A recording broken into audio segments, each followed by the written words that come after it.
c'était vraiment n'importe quoi, mais quand j'y repense...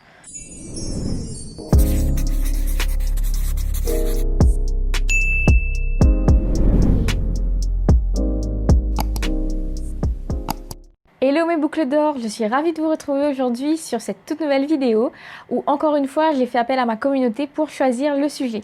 Pour cette vidéo-là, je vous parlerai de mon histoire, ce par quoi je suis passée, les erreurs que j'ai pu faire avec mes cheveux, l'état mental aussi que tout cela a engendré. Je vous parlerai aussi des choses à ne pas faire et des choses aussi qui m'ont sauvé la vie, on va dire, ou qui ont plutôt sauvé la vie de mes cheveux. Je vais vous parler aussi de mon projet entrepreneurial sans trop non plus entrer dans les détails. Et je vous parlerai aussi de ce qui m'a conduit à créer Curlscare, comment je l'ai fait, etc. C'est parti.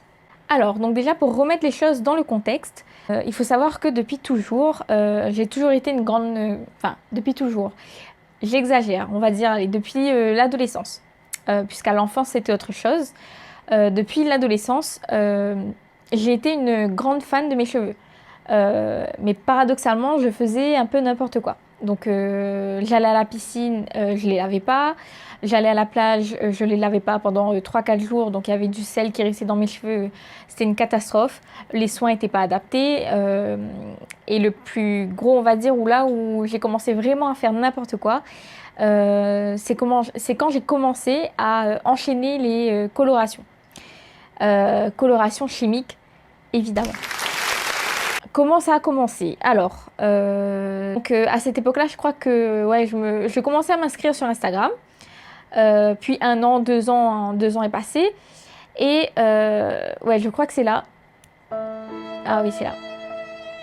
Ouais, j'ai commencé à tomber sur des photos, vous savez, dans la partie découverte. De coloration, vous savez, de longs cheveux lisses ou bouclés, peu importe, de longs cheveux mauves, enfin un reflet violine que je trouvais mais magnifique. Et j'ai pas tout de suite eu l'idée d'en faire dans mes cheveux, mais je commençais à regarder. Il y avait plein de couleurs qui passaient, autant des coupes que les couleurs, etc. Donc à force, on va dire, ça a commencé à entrer de plus en plus dans ma tête, jusqu'au jour où je me suis dit, tiens, pourquoi je ferais pas ça dans mes cheveux? Vous vous doutez bien qu'à partir de ce moment-là, la dégringolade a commencé.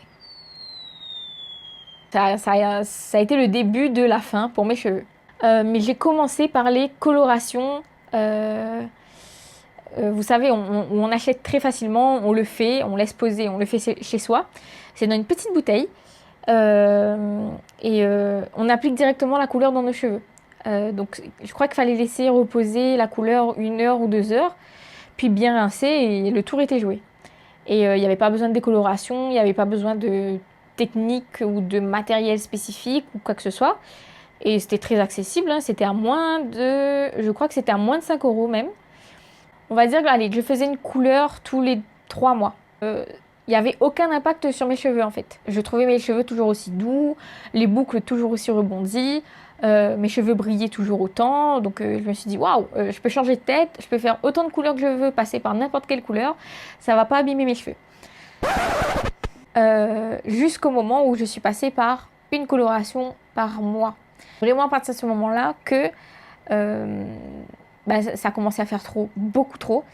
Même mes proches commençaient à me dire oui, enfin là, tu commences un peu à... Tu y vas fort quand même, il faut peut-être te calmer, non? Parce que tu penses pas que ça va abîmer tes boucles, etc. Et moi je disais non, regarde, j'ai toujours mes boucles, je vois aucun effet sur mes cheveux, j'en perds pas, ils sont pas secs. À côté évidemment, j'utilisais pas de produits naturels, etc. C'était des produits que j'achetais en grande surface. Jusqu'au jour où je suis allée voir ma soeur et je crois que je lui ai dit, c'est pas comme sur la photo mes cheveux, je veux rose comme ça. Et elle me dit, mais c'est pas possible, avec ta couleur de cheveux naturelle, c'est pas possible d'avoir des cheveux comme ça. Si tu as les cheveux très clairs de base, ça peut le faire. Ou alors, il faut passer par la décoloration. Mais elle me conseille vraiment pas de décolorer tous mes cheveux, puisque ça va vraiment beaucoup les abîmer. Et je me suis dit, oui, mais j'utilise un soin hydratant ou tout ça, ou un masque, je sais pas quoi, parce qu'à l'époque, j'y connaissais rien dans les soins cheveux, etc., les bonnes techniques. Qui avait raison? c'était pas Bibi. J'ai insisté, elle a fini par me décolorer les cheveux. Et là, là, j'ai tout de suite vu la différence. C'était vraiment n'importe quoi, mais quand j'y repense, à la fin, j'étais super contente. Waouh, j'avais les cheveux roses, ça pétait, c'était génial. Euh, Sauf que là, par contre, tout de suite, mais tout de suite, hein, dès que j'ai rincé mes cheveux, ok, la couleur était là. Par contre, les boucles, je suis passée de cheveux bouclés aux cheveux très fins déjà. C'est comme si j'ai changé instantanément de type de cheveux. Je me suis retrouvée avec quelques ondulations. Et là, je me suis dit, oh, mes boucles, elles sont où là? Et jusqu'au moment où elle m'a dit, bah oui, mais je t'ai prévenu. Décoloration. Juste pour rappel, ça va venir lever euh, les écailles de tes cheveux. En gros, donc pénétrer ta fibre capillaire pour aller dépigmenter ta couleur normale. Donc imaginez déjà le premier choc, c'est super brutal comme technique. Deuxième choc, c'est qu'il va venir faire pénétrer dans ta fibre capillaire une coloration chimique. Donc pour que ça tienne dans ta fibre et que ça colore bien tes cheveux. Donc imaginez le cataclysme, le cyclone dans nos cheveux. Mais j'ai continué. J'ai pas écouté les conseils évidemment, jusqu'au jour où je commençais à voir sur une mèche, j'avais une mèche verte. Je me suis dit, à force de laver, la couleur part. Donc c'est comme ça, c'est pour ça qu'il faut la refaire ensuite. Mais je me suis dit, ouais, ben, c'est peut-être ça. Donc je vais reprendre une autre couleur et je vais mettre dessus, ça partira. Je refais ma couleur et je vois que ça part pas. C'est passé de cette petite mèche-là, à très léger, à plusieurs mèches. Donc ça a commencé par le bas de mes cheveux, tout le bas de mes cheveux. Et là, c'était plus de reflet au soleil, hein. Même dans le noir avec un flash ou à l'ombre, peu importe, on voyait le vert. Je me suis dit, oula, c'est quoi ce bordel? Euh, et là, donc j'ai tout de suite appelé ma soeur, j'ai dit, il y a un problème là, mes cheveux sont verts. Elle me dit, bah remets une couleur dessus. J'ai dit, oui, c'est fait, mais ça passe pas. Ça reste vert, on dirait que la couleur prend plus. Elle me dit, ok, je pense savoir ce que c'est. Bon, elle revient quand même avec ses produits pour essayer de passer par une autre technique. En gros, comme elle avait fait pour la décoloration, mais d'appliquer la couleur de façon différente. Donc, comme un coiffeur le ferait. Sauf qu'elle me dit, là, je crois que tes cheveux n'en peuvent plus. En gros, tes cheveux sont saturés. Euh, la couleur prend plus. Je me suis dit, quoi? Comment ça, la couleur prend plus? Je lui ai dit, non, tu vas faire quelque chose, je vais pas me retrouver avec des cheveux verts. Là, c'est hors de question. Elle me dit, oui, mais je t'avais prévenu. Et là, je me suis dit, oh, ok. Je pensais pas que les conséquences allaient être aussi voyantes, aussi grosses et aussi, surtout, irrévocables. Surtout ça. Ouais, j'ai commencé à... Déjà, j'ai pris un coup.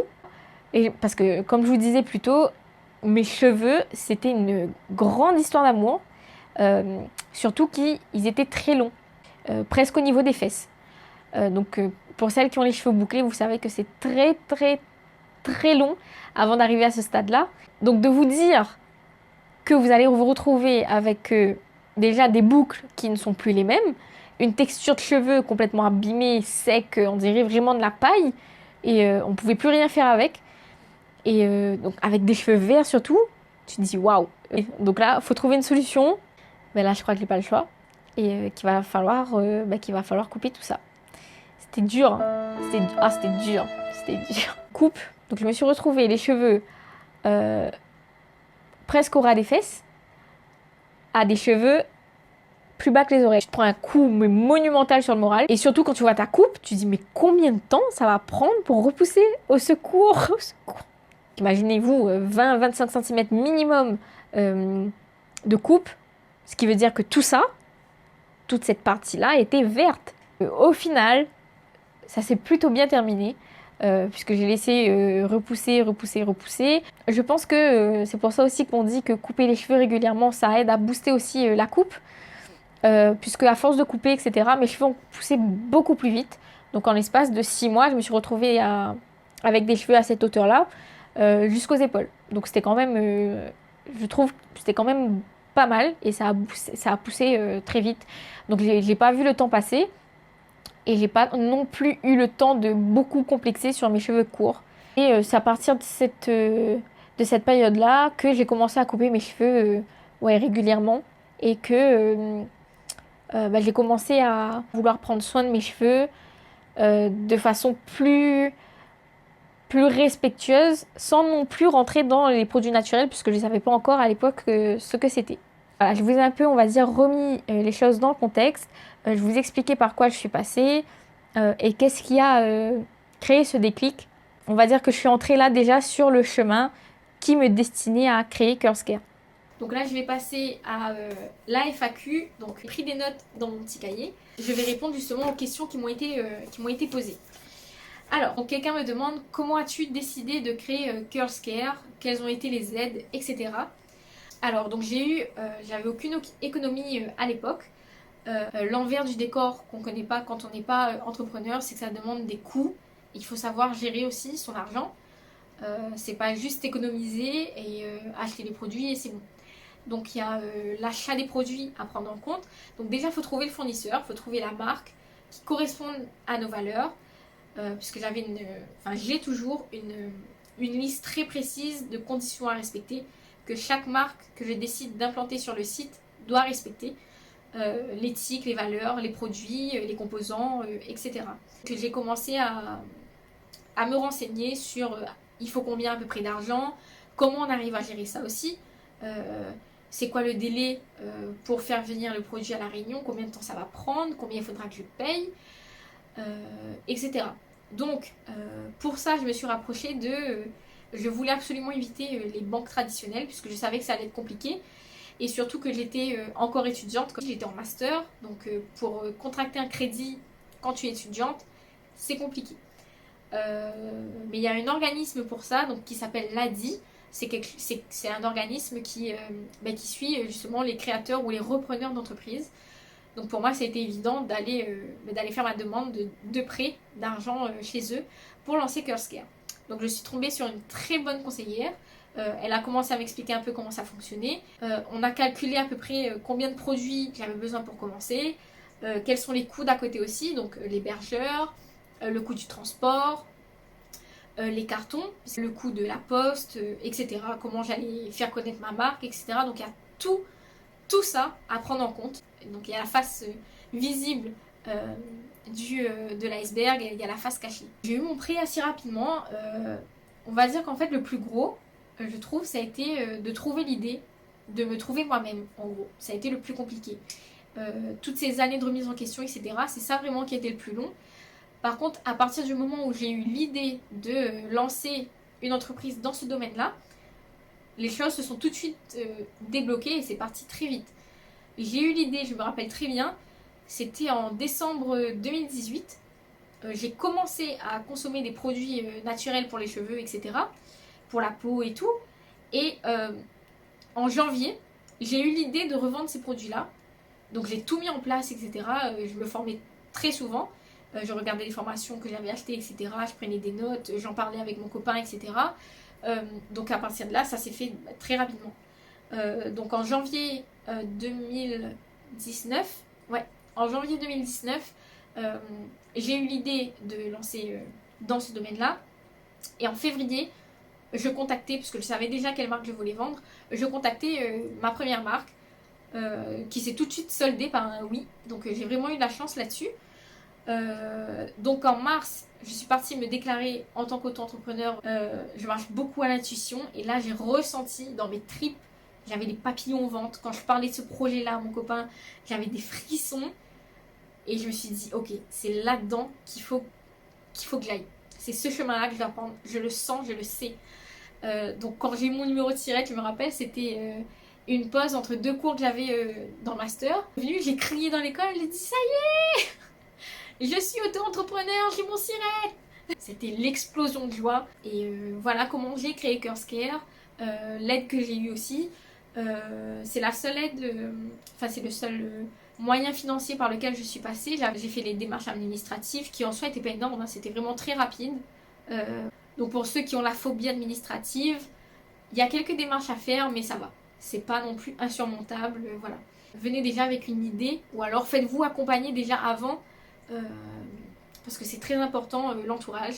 J'y reviendrai puisque j'ai une question là-dessus aussi, je développerai un peu plus, mais voilà, donc faites-vous aider pour éviter de perdre du temps. Qu'est-ce qui t'a poussé à travailler seul, donc à mon compte? C'était ma phobie du salariat, donc un rejet total euh, de mon esprit, de mon corps, de tout.